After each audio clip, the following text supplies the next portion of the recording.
kita punya acara pada petang ini. Kita semua berdiri, kita akan nyanyikan lagu tema kita.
Dia pengarah pelayanan wanita SD Mission Sabah, Puan Linda Lagason, untuk memperkenalkan pembicara kita pada petang ini. Dipersilahkan. Muka-muka yang kini saya boleh katakan, oh saya kenal mereka ini, sebab saya sudah beberapa daripada kami sudah semasa KKR yang lalu telah pergi ke gereja-gereja kamu, dan saya sangat gembira sebab sekarang kalau wilayah 7, kalau saya berjumpa dengan kamu saya katakan, oh saya kenal. Oke. Saya minta maaf, kami baru perasan bahwa mikrofon habis bateri, so terpaksa kita akan guna kuasa suara saja, tapi kamu boleh dengarkan. Ya, oke. Saya minta maaf juga dengan pengacara tadi, dia pun terpaksa kasih kuat suara. But saya rasa apabila kita berada di tempat yang kecil ini, tidak ada masalah untuk kita dengar. Maksud saya tidak perlu itu suara terlalu kuat sebab kita dengar juga kan. Syukur, saya rasa saya pasti Tuhan yang sudah atur setiap perkara-perkara yang kecil itu pun, sehingga semuanya dapat bekerja sama menjadi satu keadaan di mana namanya dapat dipermuliakan walaupun dalam keadaan seperti manusia tidak sempurna. Pada petang ini saya sangat gembira sebab kita mempunyai seorang tetamu istimewa, seorang yang dari belakang telah memberikan saya especially kata-kata semangat sementara kita sudah mengadakan KKR dalam program-program pelayanan wanita di seluruh Sabah ini sejak tahun lalu, dan saya ada beritahu dia tentang KKR. I hope I did. Saya ada beritahu, ya, dan saya beritahu dia sedikit sebanyak tentang apa yang sudah kita lakukan sementara kita berusaha untuk mewujudkan K-Group di wilayah 7 ini. Dan pada saat ini saya sepatutnya mau memperkenalkan dia. So nama dia adalah Cigu. Saya selalu panggil dia Cigu. Puan Farida Lausin. Dia adalah pengarah pelayanan wanita bagi union kita MAUM. Dahulunya dia adalah seorang pendidik. Dia merupakan seorang yang bagi saya embody ataupun menghidupkan kehidupan seorang pendidik, yaitu seseorang yang sentiasa ingin melihat sesuatu improvement, sentiasa melihat sesuatu agar sesuatu yang baik berlaku kepada orang lain, perubahan-perubahan ataupun perkembangan yang baik terhadap sesiapa sahaja yang berada di sekelilingnya. Itulah yang saya lihat pada dirinya personally setiap kali saya lihat dan bergaul dengan dia. Jadi tanpa membuang masa, saya ingin mempersilakan Puan Farida untuk menyampaikan pelajaran. Pada saat ini dia akan memperkenalkan kepada kita apa sebenarnya kita nampak sudah I will go, I will glow. Apa sebenarnya ini? Apa sebenarnya yang kita sedang raihkan ini? Apa yang sedang kita lancarkan? Jadi dia akan memperkenalkan kepada kita apa sebenarnya I will go, I will glow ini. Jadi Cigu, saya persilakan. 32 tahun sebagai guru, jadi saya biasa cakap kuat juga ada punya suara. Oke, saya sangat first saya berterima kasih kepada Tuhan sebab hari ini Dia berikan kesempatan kepada kita untuk berjumpa di tempat ini untuk satu tujuan yang sangat baik, yaitu mempelajari apa ini GLOW, apa kaitannya dengan pelayanan wanita, dan saya akan sebutkan juga nanti apa kaitannya dengan pelan strategik I will go yang selalu kita dengar, I will go kan. Ramai muka yang saya kenal, bukan juga ramai lah, tapi ada. Tapi nama mungkin saya tidak ingat. Waktu saya masih kerja di SAS, pernah juga pergi lawat gereja sini sana, jadi ada juga muka-muka yang saya kenal, cuma nama saya tidak ingat. Oke, saya mau tanya satu soalan. Siapa di antara kamu, ada juga yang saya nampak yang usianya boleh jawab soalan ini, pernah sekolah di SAS? Oke, pernah sekolah di SAS. Siapa di antara kamu yang pernah nampak saya dulu? Oke, sebabnya ialah saya berpikir sejauh mana saya mampu perkenalkan diri. Jadi saya nampak ramai yang sebenarnya tidak kenal siapa saya. So aku mau tahu yang memang saya mengajar di SAS dulu, lepas itu mengajar di Thailand. Saya sebenarnya dari Kudat. Saya orang Sabah Tuli. Saya punya suami ialah Encik Golden Gado dari Togo. Ada yang kenal? Oke, ya, Encik Golden Gado. Oke, dia pun guru juga. Dan kami berada di Thailand selama 18 tahun, yaitu sehingga tahun 2021.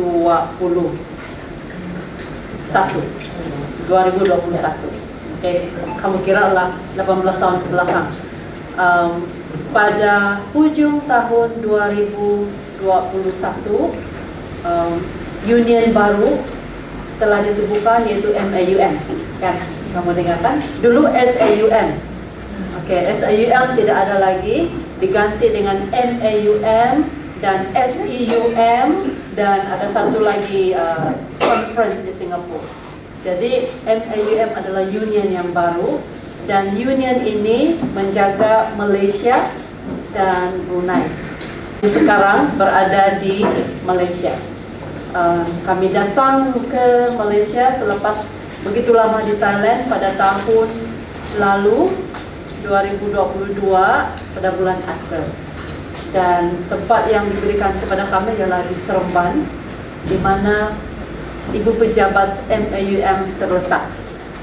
Jadi kalau kamu pergi ke Seremban suatu masa nanti, jangan lupa untuk lawat kita punya Ibu Pejabat MAUM di sana.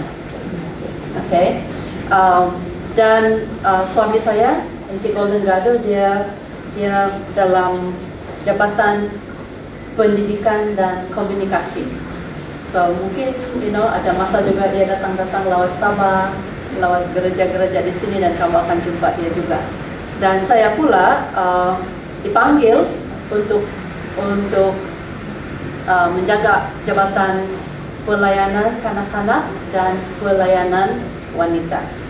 Itulah sebabnya saya berada di sini pada hari ini. Oke, apabila saya masuk ke dalam jabatan ini, pelayanan wanita, pada awal tahun 2022, semuanya adalah baru bagi saya. Sebab saya sudah lama tidak balik di Malaysia dan saya masih tidak begitu paham bagaimana pelayanan wanita dijalankan di negeri kita atau di negara kita. Jadi saya perlu banyak belajar. Nasib baik juga Linda yang ada pengalaman dalam pelayanan sebab dia istri pastor. So dia ada pengetahuan dan banyak mengungsikan dengan saya dan saya belajar banyak dari dia juga. Kami sangat gembira, saya sangat gembira karena saya dengan dia dapat bekerja sama dengan baik dalam pelayanan wanita. Dan saya berharap kita semua dapat bekerja sama dengan baik juga dalam pelayanan wanita. Jadi itu serba sedikit tentang saya. Dan saya ada 3 orang anak, semuanya lelaki dan semua belum kawin. Bujang-bujang handsome tau. Yang pertama nama dia Hayden, 30 tahun. Dia kerja di AIU, kita punya university di sana di Thailand, dia di bahagian marketing. Yang kedua, mungkin umur dia 20, nah ini mama ini, ibu ini lupa umur anak. Lebih 28, 27 barangkali itu. 27 kayak tulis ya. 27, oke. Dia kerja di Bangkok sebagai guru selama beberapa tahun, tapi tahun ini dia ambil keputusan untuk join kami di Seremban. Jadi dialah kawan kami di Seremban sekarang. Dan yang ketiga, Darian, nama dia Darian, 20 tahun, 21, begitu. Dia masih sekolah di university kita di Thailand. Jadi itu adalah serba sedikit tentang keluarga saya. Oke? Dan saya mengerti dusun, saya mengerti rumus, cuma tidak pandai cakap. Dan saya punya bahasa Malaysia pun masih lagi dintang-tang sedikit, tapi selepas 1 tahun berada di Malaysia macam mau bagus-bagus sudah saya punya bahasa Malaysia. Begini Linda bilang. Oke, jadi pada petang ini saya mau ucapkan terima kasih karena datang dan kita akan sama-sama belajar tentang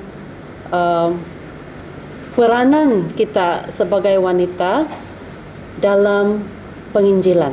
Apa yang kita boleh lakukan? Bagaimana kita boleh sediakan diri kita untuk penginjilan? Saya difahamkan juga pada hari ini kita akan lancarkan K-Groups. Dan kalau tidak silap ada 9 K-Groups yang akan dilancarkan pada petang ini. 11, oke, 11. Dan juga kita lancarkan ini campaign GLOW. Saya akan jelaskan apa ini GLOW. Siapa yang sudah dengar GLOW? Glow. Siapa yang sudah dengar? Belum pernah dengar? First time? Atau baru hari ini kamu nampak? Sebab kamu nampak ini ada yang pakai shirt glow. Oke, so ini adalah satu konsep atau mungkin ya satu konsep yang baru, tapi sebenarnya tidak begitu baru. Kamu akan paham juga nanti. Oke. Kamu tidak perlu keluarkan Alkitab sebab semua ayat-ayat yang saya akan kongsikan pada petang ini ada di dalam PowerPoint ini ya.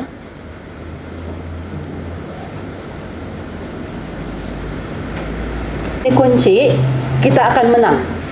6 kunci kemenangan. Dan saya mahu mulakan message ini dengan cerita tentang apa yang berlaku kepada Joshua? Ya, Joshua.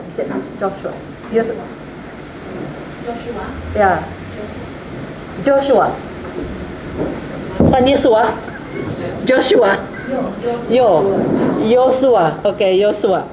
Apa yang berlaku kepada Yosua dan bangsa Israel apabila mereka sudah menghampiri tanah Kanaan?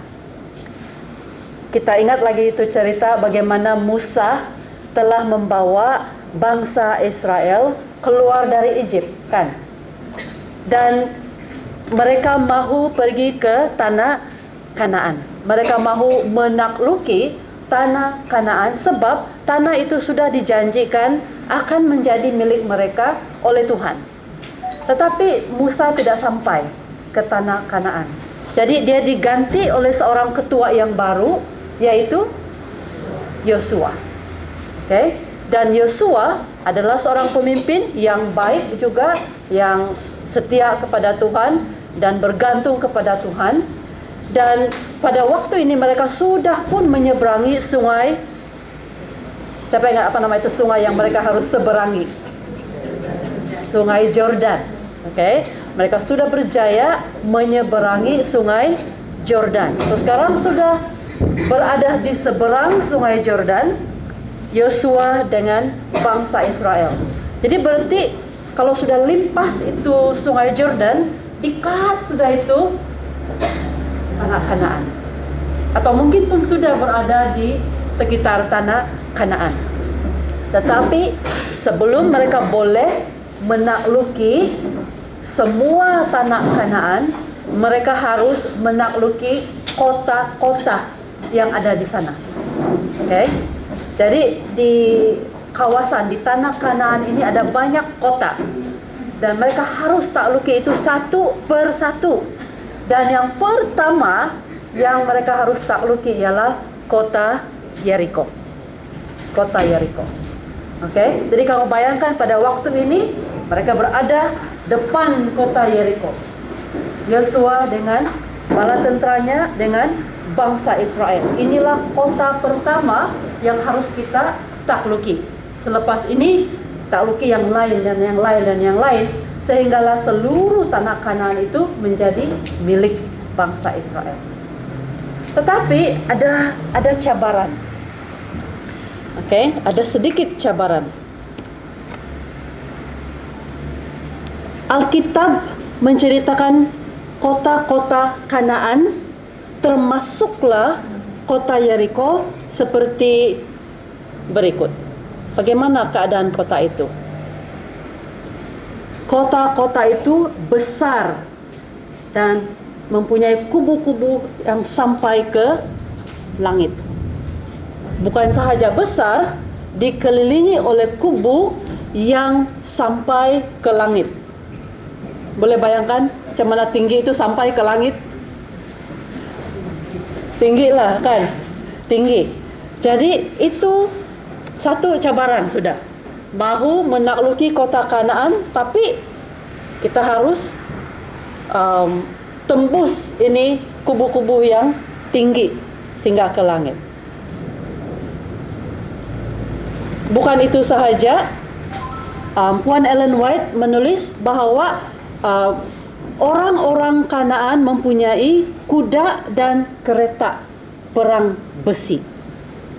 Kuda dan kereta perang besi mereka, maksudnya orang-orang Yeriko. Bukan itu sahaja, mereka mempunyai pengetahuan tentang negara itu. Sebab itu adalah negara mereka sendiri, kota mereka sendiri. Jadi mereka faham macam mana keadaan dalam kota itu. Okay? Dan mereka juga terlatih dalam peperangan. Bala tentera dalam kota Yeriko terlatih dalam peperangan. Dan oleh kerana ini, mereka faham kota mereka sendiri. Mereka ada kuda dan kereta perang besi. Mereka ada pengetahuan tentang tempat itu. Maka mereka mempunyai kelebihan yang besar dibandingkan dengan bangsa Israel. Apa yang bangsa Israel tahu tentang itu kota? Belum ada. Cuma mereka nampak, okey, kubu yang menjulang tinggi. Jadi ini adalah satu cabaran bagi bangsa Israel, bagi Yosua dan bangsa Israel. Dalam ayat ini mengatakan dalam pada itu Yeriko telah menutup pintu gerbangnya. Memanglah akan ditutup.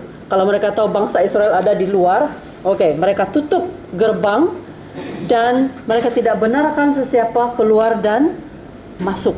Dan sementara itu mereka yang berada di kota Yeriko bersedia untuk berperang.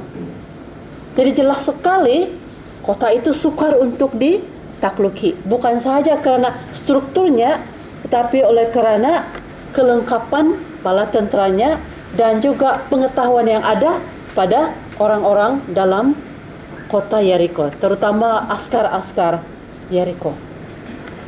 Tetapi kita tahu bahwa Yosua dan bangsa Israel menang atau tidak dalam menakluki kota Yeriko. Mereka berjaya menakluki kota Yeriko. Bagaimana bangsa Israel mendapat kemenangan itu? Berhadapan dengan cabaran yang besar ini, mereka menang. Bagaimana mereka mendapat kemenangan? Mereka menggunakan 6 kunci. Dan 6 kunci itulah yang akan kita pelajari pada petang ini. Tapi sebelum kita lihat 6 kunci itu, kita fahami dulu bahwa kita juga mempunyai Yeriko kita sendiri. Bangsa Israel menghadapi kota Yeriko. Kita juga secara pribadi mempunyai kota Yeriko yang kita hadapi di hadapan kita. Apa itu Yeriko pribadi kita? Setiap satu kita mempunyai Yeriko pribadi kita sendiri. Dan Yeriko itu adalah masalah yang kelihatannya terlalu besar untuk kita tangani. Coba pikirkan sekarang, apa suatu masalah yang kita rasa sukar sekali untuk kita tangani? Itu adalah Yeriko kita.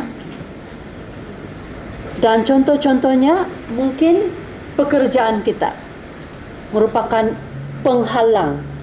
Penghalang bagi tujuan apa? Penghalang untuk kita menginjil. Mungkin pekerjaan kita menghalang kita daripada melakukan penginjilan. Atau mungkin kita punya persekolahan bagi mereka yang masih bersekolah. Mungkin itu menjadi penghalang. Mungkin rumah tangga kita sendiri menjadi penghalang. Atau kehidupan pribadi atau kerohanian kita sendiri menjadi penghalang bagi kita untuk melaksanakan penginjilan, melakukan penginjilan. Kita semua tahu apa maksud menginjil.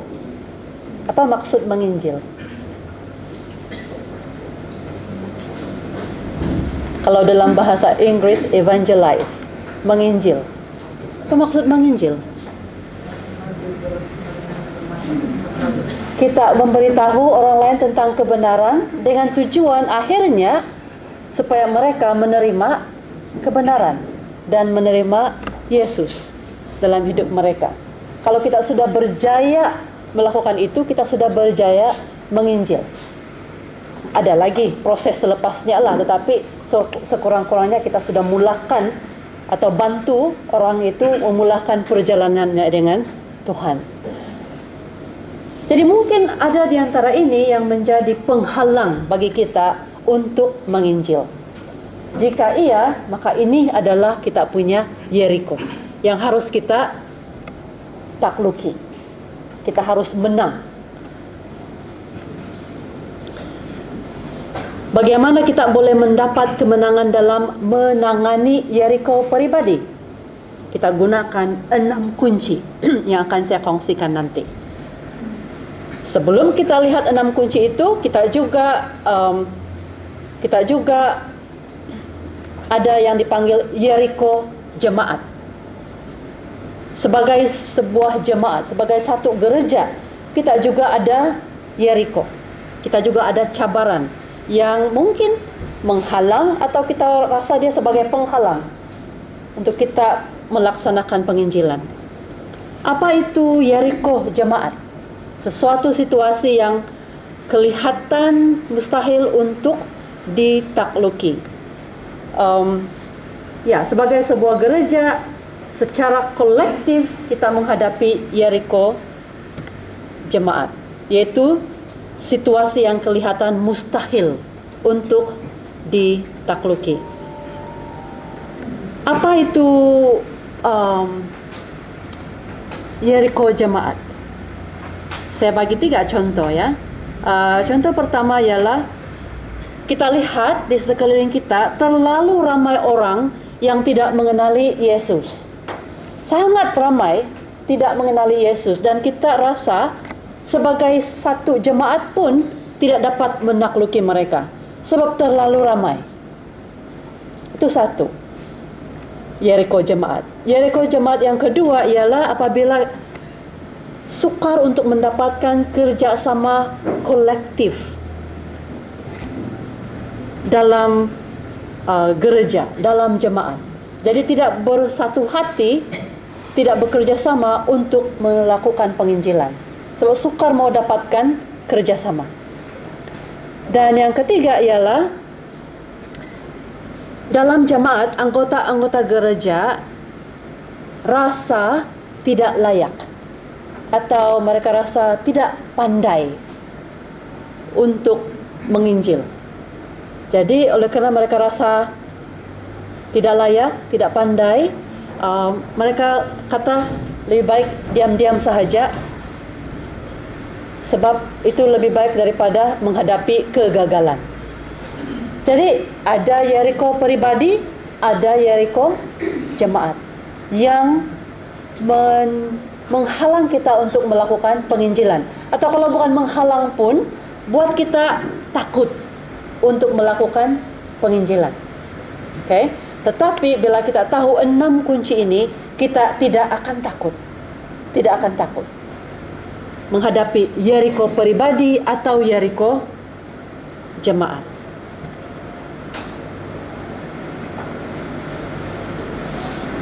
Kunci yang pertama ialah doa perantaraan.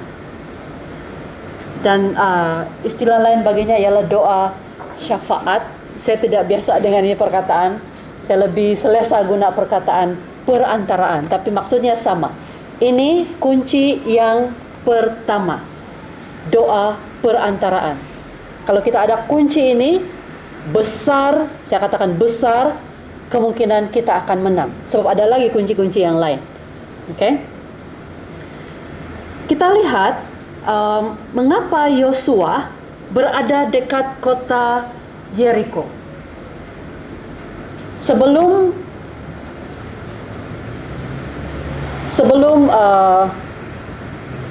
cerita selanjutnya berlaku seperti yang kita baca dalam Alkitab, Yosua berada dekat kota Yeriko. Apa dia buat di sana? Dan menurut Puan Ellen White, dia di sana untuk bermeditasi dan berdoa. Bermeditasi dan berdoa. Jadi dia ada sudah di kunci yang pertama, yaitu doa perantaraan. Dia berdoa. Sewaktu dia berada dekat kota Jericho, tiba-tiba seorang lelaki muncul di hadapannya. Dan lelaki itu berkata, "Lihatlah, aku telah menyerahkan ke dalam tanganmu Yeriko beserta rajanya dan para tenteranya yang gagah perkasa." Siapa lelaki itu? Dia adalah Tuhan. Dalam ayat tadi pun sudah dinyatakan, lalu Tuhan berfirman. Tapi sebelum itu Yosua tidak tahu itu adalah Tuhan. Okay? Yang berkata tadi adalah Tuhan. Dia adalah Yesus sendiri. Yesus sendiri berkata kepada Yosua, "Aku telah menyerahkan ke dalam tanganmu Yeriko."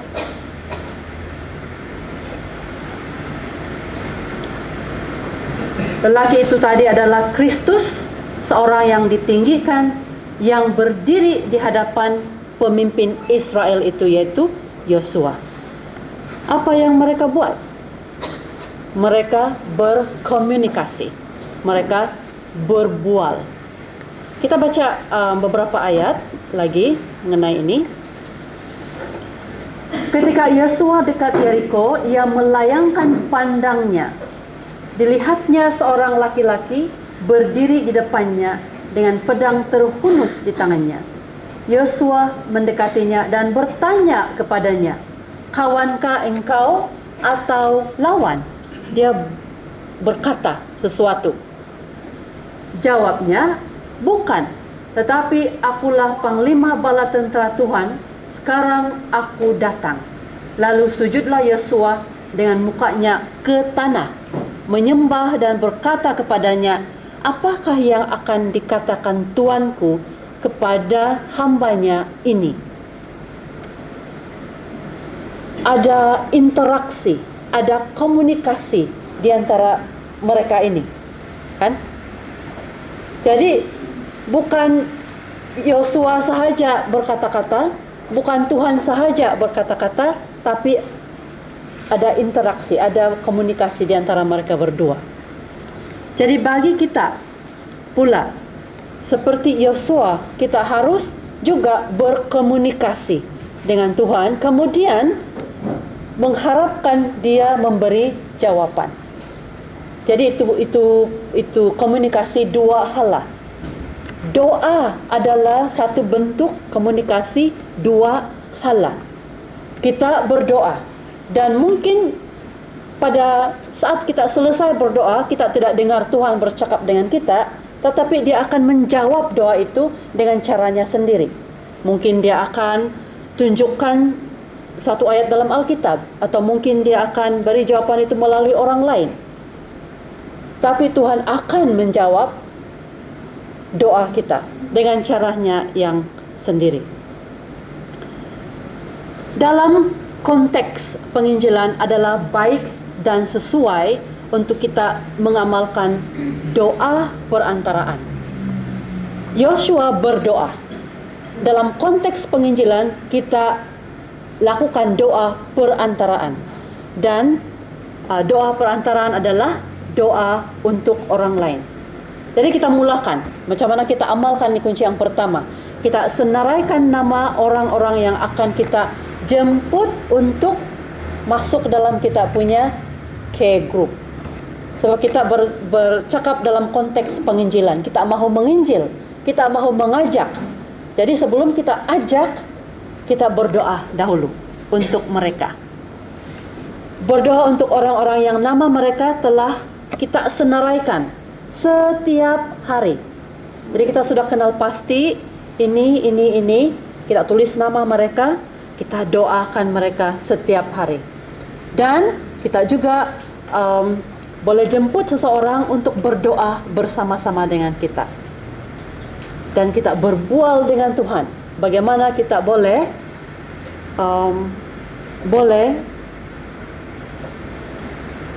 mengajak orang-orang ini supaya join kita punya grup, kita punya K group.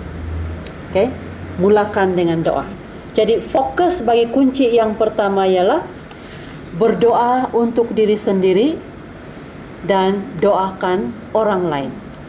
Terutama yang kita sudah fikirkan kita akan jemput untuk join kita punya K group. Oke, kunci pertama ya, doa perantaraan. Kunci yang kedua ialah penyucian.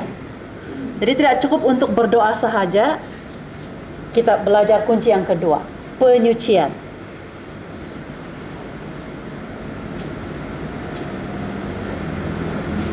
Perintah yang diberikan kepada Yosua ialah ini. Dan panglima bala tentera Tuhan itu berkata kepada Yosua, "Tanggalkanlah kasutmu dari kakimu, sebab tempat engkau berdiri itu kudus." Dan Yosua berbuat demikian. Perintah yang sama pernah diberikan kepada Musa. Perintah untuk menanggalkan kasut, kan? Oke. Ini yang difirmankan kepada Musa. Kata Tuhan, janganlah dekat-dekat, tanggalkanlah kasutmu dari kakimu, sebab tempat di mana engkau berdiri itu adalah tanah kudus. Apa yang disimbolkan oleh kasut? Kenapa mesti tanggalkan kasut? Apa yang disimbolkan oleh kasut? Kasut adalah simbol dosa. Kita tidak boleh menerima kuasa Tuhan semasa memakai kasut dosa, walaupun kita berdoa. Setiap orang mempunyai kasut dosa yang berbeza. Apa kasut dosa saya? Apa kasut dosa kamu?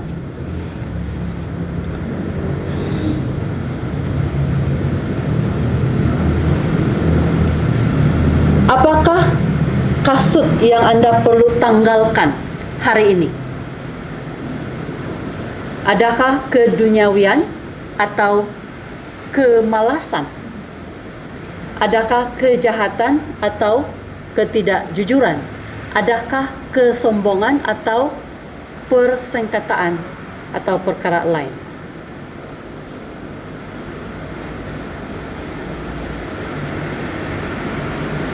Apa kasut dosa saya? Tanya diri kita sendiri, ya. Kita perlu disucikan daripada dosa ini. Apa itu dosa? Apa itu kasut yang kita perlu tanggalkan? Ada antara kita yang terlalu buta sehingga kita tidak dapat melihat kasut kita sendiri. Jadi bagi kita yang seperti itu, kita perlu berseru pada Tuhan begini, selidikilah aku ya Tuhan, dan kenallah hatiku, ujilah aku dan kenallah fikiran-fikiranku, lihatlah apakah jalanku serong, dan tuntunlah aku di jalan yang kekal. Kita perlu berdoa begini, jadikanlah hatiku tahir atau suci ya Tuhan, dan perbaharuilah batinku dengan roh yang teguh. Kalau kita mahu memiliki kunci yang kedua, yaitu penyucian, kita boleh doakan doa-doa ini. Kita minta Tuhan sucikan kita, tetapi kita ada peranan. Kita harus tanggalkan kasut dosa kita itu juga.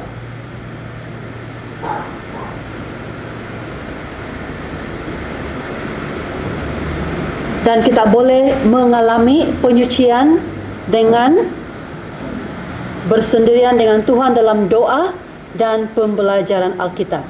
Ini yang kita selalu dengar. Kita berdoa, kita baca Alkitab. Kita akan tahu, sebab Alkitab itu seperti cermin yang memberitahu kita apa yang salah dalam hidup kita. Jadi kita akan tahu apa yang perlu kita perbaiki. Kita mengambil bahagian juga dalam menyuci. Wah, kita tidak boleh sucikan diri, tapi kita boleh tinggalkan dosa-dosa yang Tuhan beritahu kita adalah dosa, dan Tuhan akan menyucikan kita.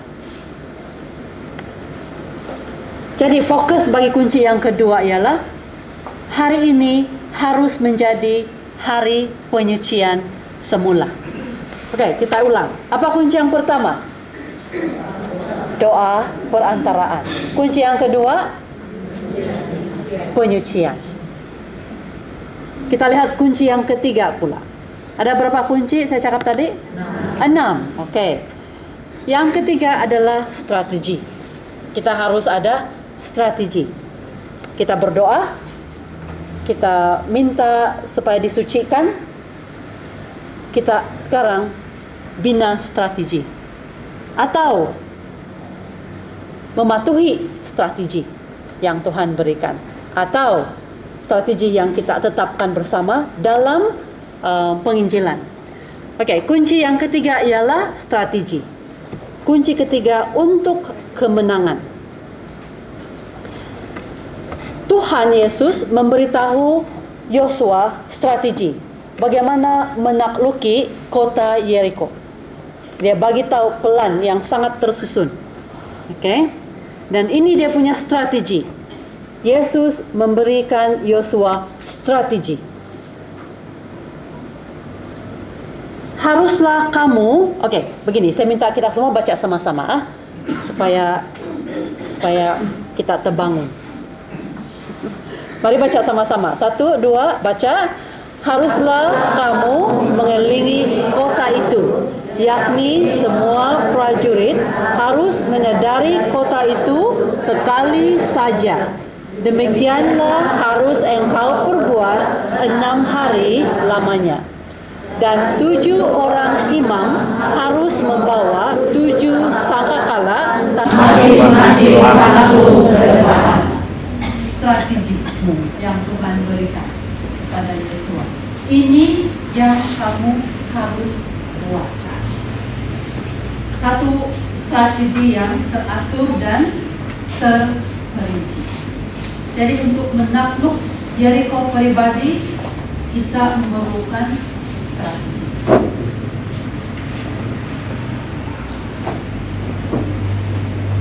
Tuhan mempunyai rancangan untuk kehidupan setiap kita. Dia ada strategi untuk setiap kita. Dia ada rancangan untuk setiap kita. Katanya dalam Yeremia 29 ayat 11, sebab aku ini mengetahui rancangan-rancangan apa yang ada padaku mengenai kamu. Demikianlah firman Tuhan, yaitu rancangan damai sejahtera dan bukan rancangan kecelakaan, untuk memberikan kepadamu hari depan yang penuh harapan. Tuhan ada rencana untuk setiap kita. Jadi kalau tujuan kita ialah untuk menginjil, kita bertanya kepada Tuhan, Tuhan bagaimana saya melakukannya?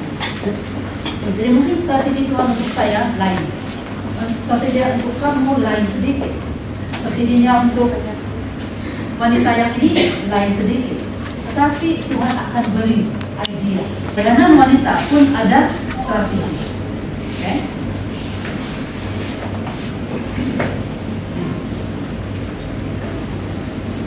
Bagaimana pelayanan wanita boleh melibatkan diri dalam penginjilan? Okay? Pelayanan wanita bagi Sabah ada pelannya sendiri, dan saya dipahamkan pelannya ini adalah berdasarkan model REACH, model. Tapi strategi kita melibatkan penggunaan sebuah buku yang dipanggil Happy and Healthy. Bila dia sudah selesai diterjemahkan, saya harap bulan Februari, selesai ujung bulan ini, bila sudah siap diterjemahkan kepada bahasa Malaysia, Puan Linda akan kongsikan dengan kamu dan jelaskan bagaimana buku ini boleh digunakan dalam strategi penginjilan. Okay? Jadi kunci yang ketiga ialah strategi. Fokus bagi kunci ini ialah kita bekerja sama dengan strategi penginjilan yang telah ditetapkan. Saya tidak tahu apa strategi penginjilan yang digunakan oleh Sarawak Mission, apa strategi penginjilan yang digunakan oleh Peninsula Malaysia Mission, tapi yang saya tahu setakat ini Sabah Mission gunakan ini model REACH. Jadi pelayanan wanita akan bekerja sama dengan apapun strategi yang telah ditetapkan. Kita harus ada strategi. Okay?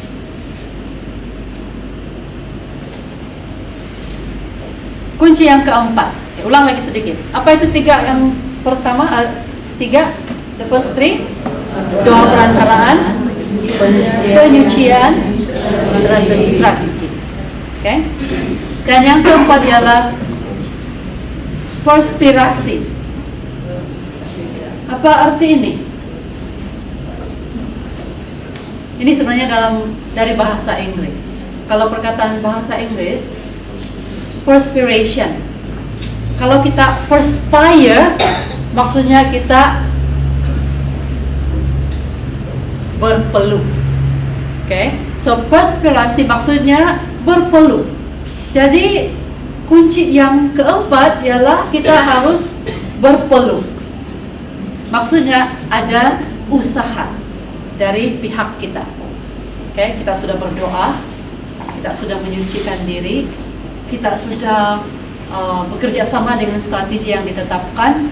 Keempat, sekarang kita punya strategi itu kita jadikan action, kita jadikan tindakan, dan di sana kita mungkin berpeluh sedikit. Maksudnya mengambil tenaga, mengambil masa, mengambil dedikasi juga sedikit. Okay? Tidak cukup untuk hanya mempunyai sebuah rancangan. Kita perlu melaksanakan rancangan itu dengan tindakan. Itu strategi cantik, jadi 20 di sana kalau tidak dijadikan, tidak direalisasikan, tidak akan kemana. Okay? Apa yang bangsa Israel lakukan selepas strategi itu diberikan kepada mereka? Mereka patuhi itu strategi, jadikan rancangan itu satu tindakan. Okay? Mari kita baca bersama ayat 12 dan ayat 13 yang dipaparkan. 1, 2, baca. Keesokan harinya Yosua bangun pagi-pagi, lalu para imam mengangkat tabut Tuhan. Maka berjalanlah juga 7 orang imam yang membawa 7 sangkakala tanduk domba itu di depan tabut. Sambil berjalan mereka meniup sangkakala, sedang orang-orang bersenjata berjalan di depan mereka, dan barisan penutup mengikut tabut Tuhan, sementara sangkakala terus-menerus ditiup. Mereka ikut itu strategi yang Tuhan telah berikan. Sama juga dengan kita. Kita realisasikan pelan yang telah disusun atur bersama. Jadi mereka berarah seperti yang ditetapkan dalam strategi itu, kan? Bagaimana mereka berarah? Para pemimpin tentera mendahului, 7 imam meniup sangkakala, para imam mengangkat tabut perjanjian, para tentera berarah, para bangsa maju bersama. Setiap orang mengambil bahagian. Dan itulah matlamat kita. Setiap anggota mengambil bahagian, sebab setiap anggota boleh memenangi jiwa.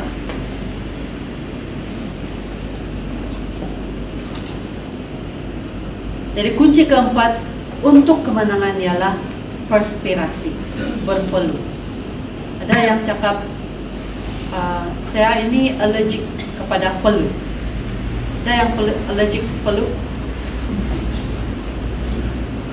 Kalau orang yang allergic kerja, bila tiba masanya untuk bekerja, mereka tidak lagi kelihatan. Walaupun sudah disusun atur itu pelan, ya. So, kita berharap tidak ada begitu di gereja kita. Setiap kita boleh lakukan sesuatu. Tidak semestinya berdiri di depan dan berkhotbah. Setiap kita boleh lakukan sesuatu. Kemudian kerjakan rancangan Anda. Oke, ulang kaji. Pertama, kunci pertama, doa perantaraan. Kedua, penyucian. Ketiga, strategi. Keempat, perspirasi. Oke, usaha lah itu, kan? Oke. Kunci yang kelima. Apa kunci yang kelima? Perpaduan, kesatuan. Mungkin itu juga perkataan yang kita boleh gunakan. Oke, bagaimana kita lihat perpaduan ini dalam cerita Yosua dengan bangsa Israel? Oke, dalam ayat 6 ayat 16.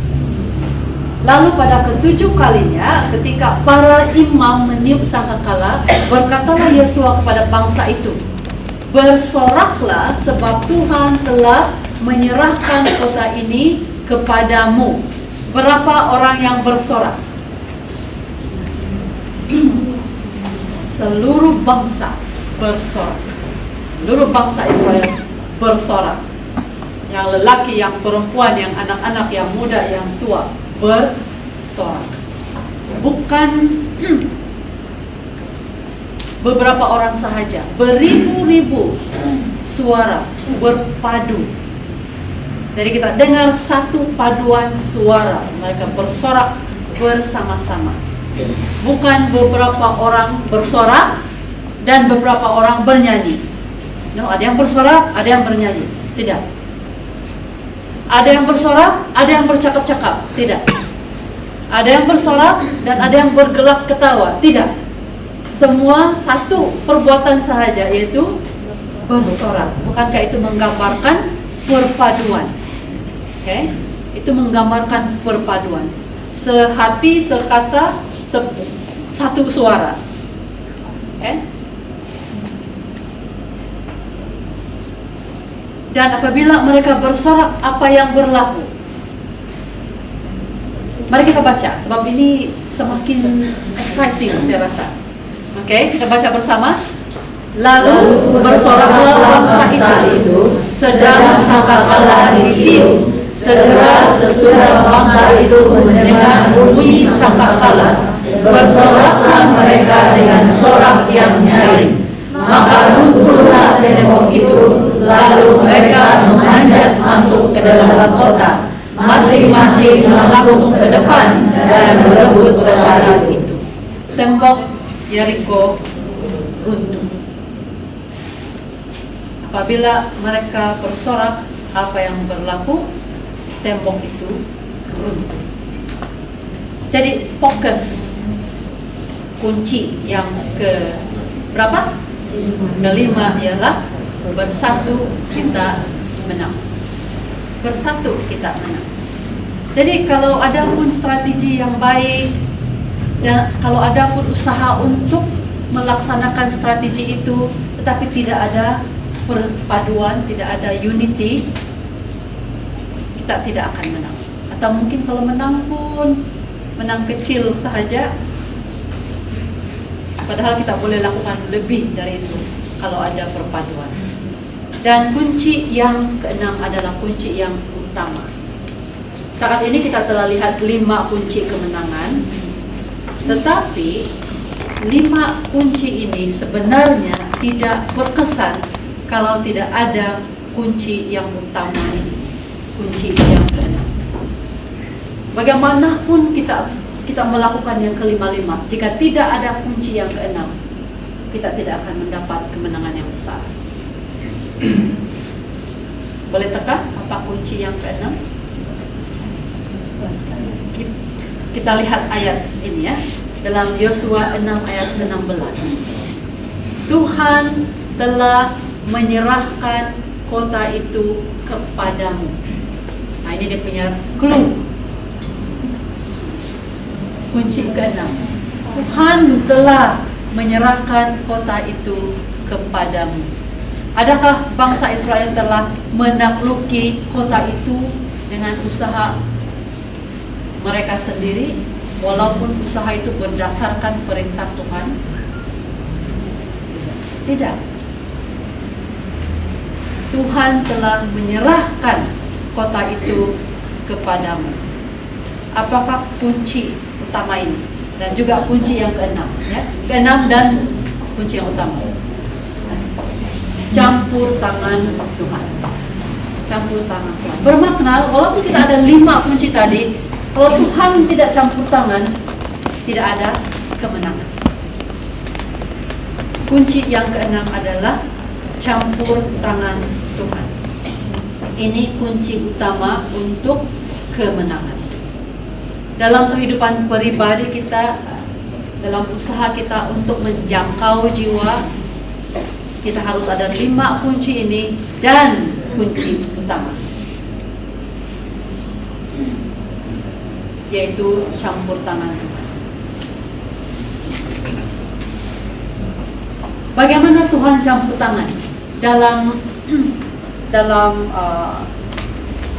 cerita bangsa Israel menakluki Yeriko.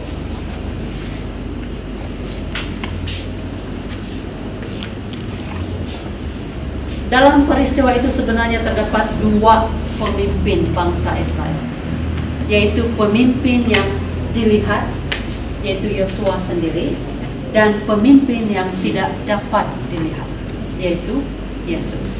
Tapi dia di sana, dia campur tangan, dan dia yang telah menyerahkan kota itu kepada bangsa Israel.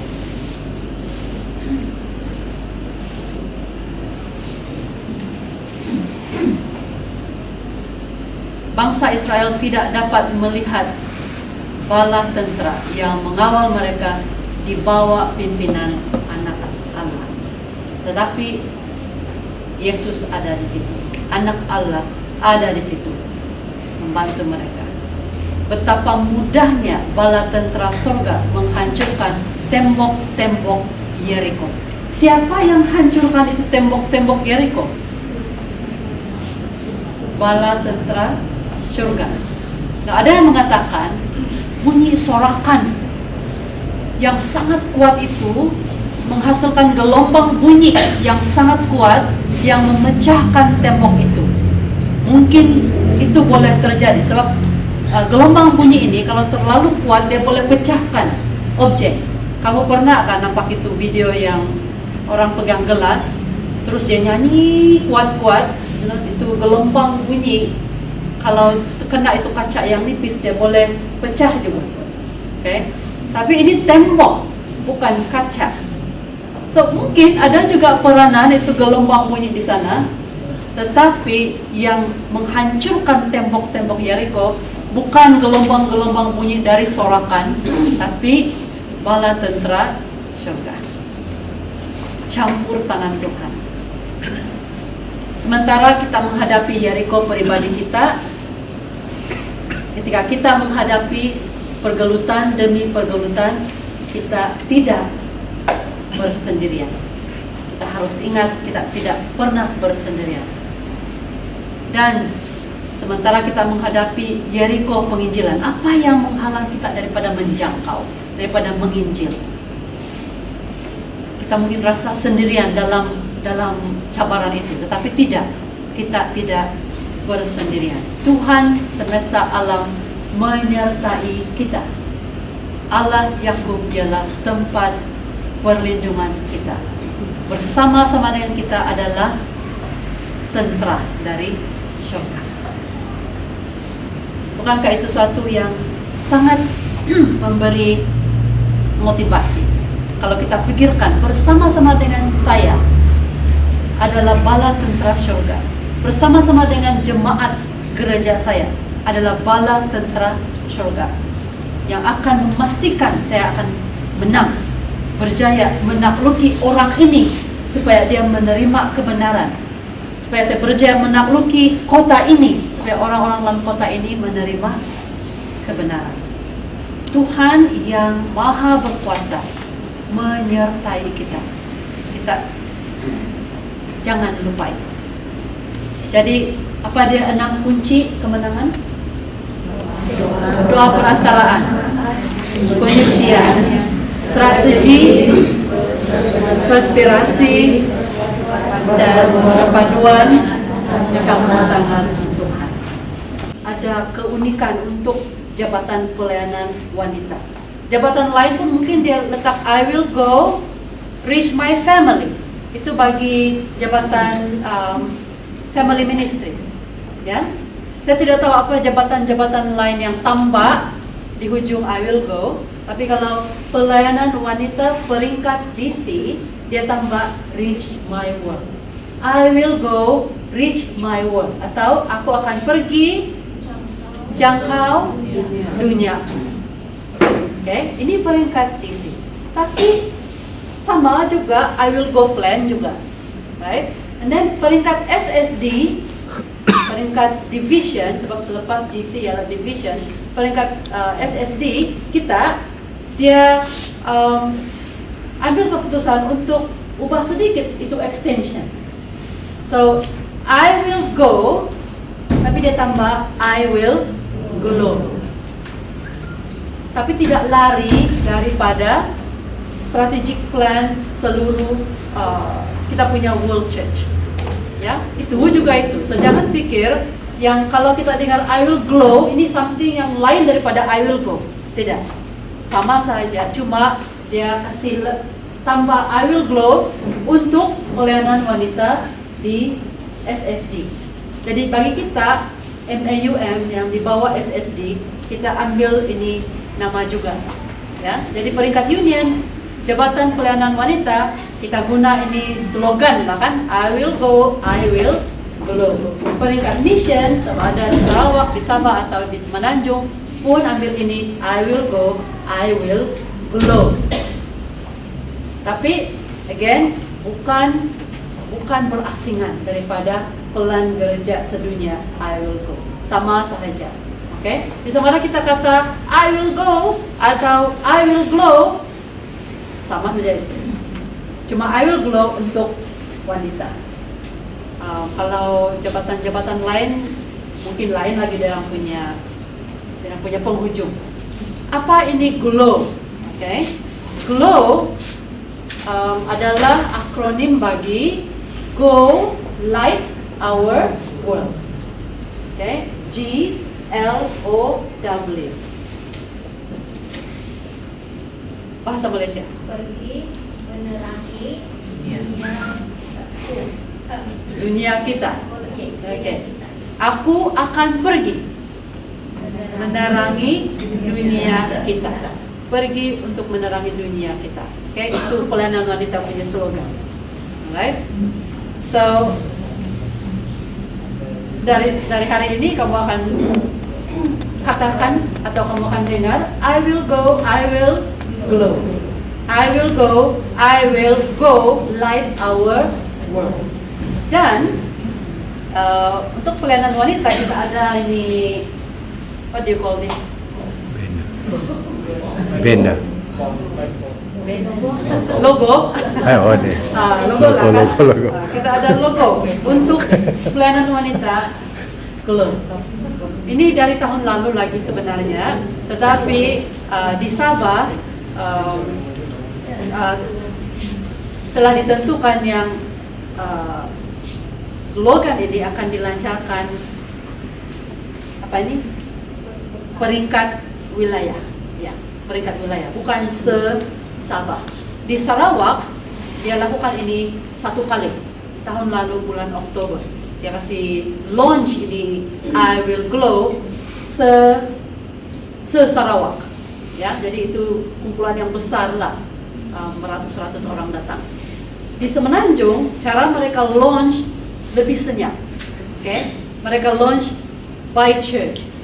Gereja ini launch dulu, kemudian gereja ini launch, yang ini launch, kecil-kecil dia buat. Ya. Di Sabah kita lancarkan mengikut wilayah. So it doesn't matter, macam mana pun kita lancarkan, tujuannya sama. Sama ada secara kecil-kecilan kita lancarkan atau secara besar-besaran kita lancarkan ini glow, sama saja tujuannya. Yaitu kita mahu melibatkan diri dalam penjangkauan. Dan kita gunakan ini sebagai slogan kita, pergi menerangi dunia kita. Oke? Jadi paham sudah masuk glow. Dan adalah light bulb, sebab light bulb itu kan glowing. Mungkin juga saya terpikir pelayanan wanita peringkat SSD kata kita pun akan pergi, tetapi kita pergi sambil glowing. Selalu kan perkataan glow sekarang, tidak kan? Tidak. Mana ada kayak itu yang produk-produk yang buat kita glow? Lain maksudnya. Oke, so inilah logonya. Kita nampak, dan yang ini buku. Oke. Nah, ini buku yang kita gunakan. Healthy and Happy. Dalam buku ini ada 15 pelajaran yang kita akan gunakan, tetapi tidak wajib. Ya, tidak semestinya ini sahaja yang kita gunakan dalam kita punya proses penginjilan. Tidak semestinya. Ini cuma cadangan oleh pelayanan wanita dari division kita. Dan dia turunkan kepada union, kepada gereja-gereja. Ini cuma bahan yang dicadangkan. Kita boleh guna bahan-bahan yang lain juga. Oke, tidak menjadi masalah. Dan ini shirt yang digunakan. Dan saya pikir selepas pelancaran ini, bolehlah kamu bikin shirt. Ya, sebelum melancarkan belum boleh bikin shirt, dia bilang Puan Linda. Jadi wilayah kamu boleh sudah buat ini shirt. Wilayah apa yang tahun lalu itu? Wilayah 1 mereka lancarkan bulan Oktober tahun lalu. Jadi dirang ada sudah kebenaran untuk buat ini shirt. Jadi kamu pun ada sudah. Dibuatlah ini, pakailah ini supaya orang nampak yang kita glowing. Dan bila mereka bertanya, kenapa kamu pakai ini shirt? Sanalah peluang kamu bagi tahu. Oke, kami mau go light our world. Kami mau glow, menerangi dunia kita. Oke, kami juga menyahut panggilan I will go oleh gereja sedunia. Oke, jadi saya selesai di sini. Sudah paham glow kan? Dan saya harap kita akan bersemangat untuk sentiasa glow. Oke, sentiasa glow. Terima kasih di atas kerjasama kamu sebab baca dengan saya tadi, dan terima kasih karena telah memberi perhatian. Oke, upacara akan berjalan begini. Saya jemput Puan Helsin dan Puan Rusmina untuk datang berdekat dengan kami. Kemudian Puan Farida akan menyalakan lilinnya dan dia akan share lampu itu kepada saya. Kemudian saya akan share lampu ini kepada Puan Helsin dan Puan Rusmina yang akan share dengan mereka punya ahli K-Group. Daripada simbolnya adalah apabila mereka sudah share terang itu, glow itu kepada ahli mereka, ahli ini juga akan share kepada kalian untuk menggambarkan bagaimana terang itu nanti akan dibawa di semua pelosok wilayah 7. Oke, jadi kita mulakan. Oke. Iya kan? Oke. Pastor Eri, boleh kami request agar itu lagu dibunyikan? Oke. Oke, sabar sekejap. Oh, sure. Ya, ini lagu ini adalah dari pelayanan wanita SSD, dari kita punya division dalam bahasa Inggris. Jadi bila sampai ke tempat saya minta Sarawak Mission untuk translate kepada bahasa Malaysia. So itulah sebabnya yang kita nampak tadi itu ada dia punya versi bahasa Malaysia kan. Itu telah diterjemah, itu adalah terjemahan Sarawak Mission. Dan kita share lah di seluruh MAUM, di seluruh Malaysia. Terjemahan yang sama.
kita baru belajar lagu itu.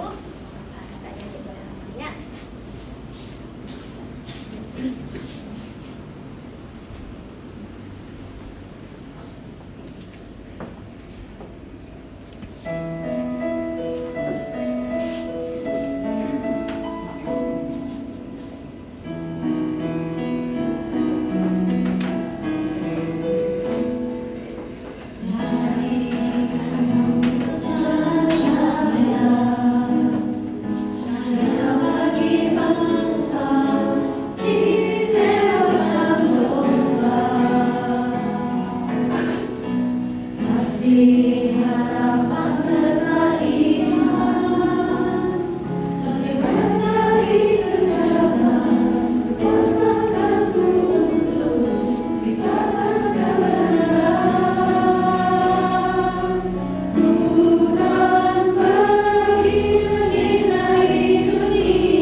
Mari kita semua tunduk kepala, mari berdoa.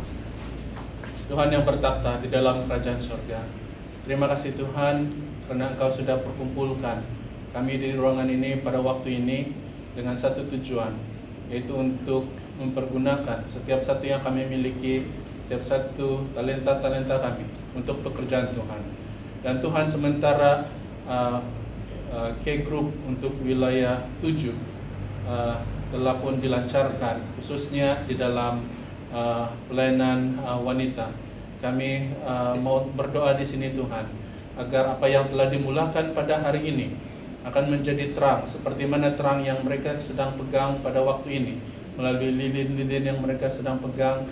K-Group ini juga akan menjadi suatu terang bagi, bukan hanya bagi para ahli K-Group, tapi juga pada suatu masa nanti terang bagi ramai orang yang mencari jalan di dalam dunia yang gelap ini, mencari jalan untuk bertemu dengan Tuhan sendiri.